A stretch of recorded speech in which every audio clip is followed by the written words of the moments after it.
Hello, I'm Mary Sue Staff from SI Leamington and Warwick, and I'm delighted to introduce Charlie Langstone. He's our second candidate from Trinity School in Leamington, and his topic is Stop Trafficking, Modern Day Slavery. Great Britain, a nation that nurtures and provides for its citizens. Here, we're all treated equally and given the chance to aspire to whatever we want to be. There is no systematic oppression here, right? We can pat ourselves on the back and proudly state that slavery ended with its abolition more than 200 years ago. Sadly, nothing could be further from the truth. Modern slavery seeps into all areas of British life. Exploitation continues on a global scale, from children being kidnapped and sold as domestic workers to women being kidnapped and sold as prostitutes. If anything, slavery has become more industrialised in the 21st century, with approximately 21 million victims trapped in this multi-billion-dollar web at any given time. There are more slaves today than ever before in the history of the world. The beatings and floggings endured by 18th century slaves mirror the horrors of today. Indian brickworkers having their hands chopped off for refusing to work in inhumane conditions.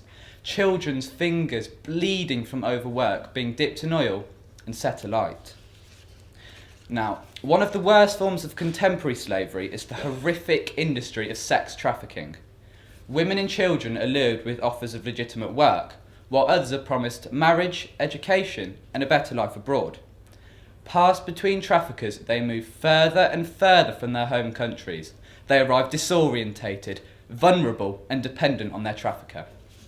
This is the true story of 16-year-old Hope from Nigeria.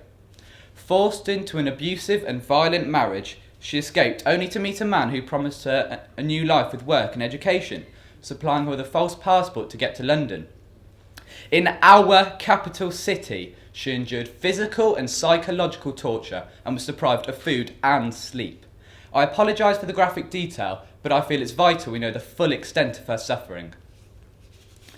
Kanika Hope was raped by her trafficker in order to initiate the cycle of abuse and degradation. She was then drugged and told that if she tried to flee or tell anyone, her younger brother would be murdered. Once broken in, she was forced to service up to 50 men a week, leaving her highly vulnerable to sexually transmitted disease and HIV infection. This is the harsh reality of modern-day slavery. There is one overriding factor in the spread of sex trafficking: the fundamental belief that the lives of women and girls are expendable. In societies where females are culturally and socially devalued, they are at greater risk of being bullied into sex slavery. So, what can we do? How can we, today, help stop this abhorrent crime that exists on such a massive scale? When you go home, I urge you to do one thing. On anti-slavery charity Unseen's website, there is a letter template that you can download and forward to your MP, encouraging them to pass the groundbreaking modern slavery bill. Urgent action is needed to demand better protection for its victims. I implore you to take a look at the incredible work being done by the Purple Teardrop campaign. Watch videos of survivors' devastating stories, subscribe to newsletters, join their Facebook page, raise awareness by discussing it with family and friends. There are countless ways that we can help to make slavery history. We need to open our eyes to the disturbing truth. Slavery is here, it's under our noses, and we all have a moral obligation to take notice. As the great anti-slavery campaigner William Wilberforce once said, "You may choose to look the other way, but you can never say again that you did not know." Our ultimate goal must be to improve the social and economic conditions of vulnerable people, both in Britain and across the world, so that today's victims can receive the healing, hope, and justice that they deserve.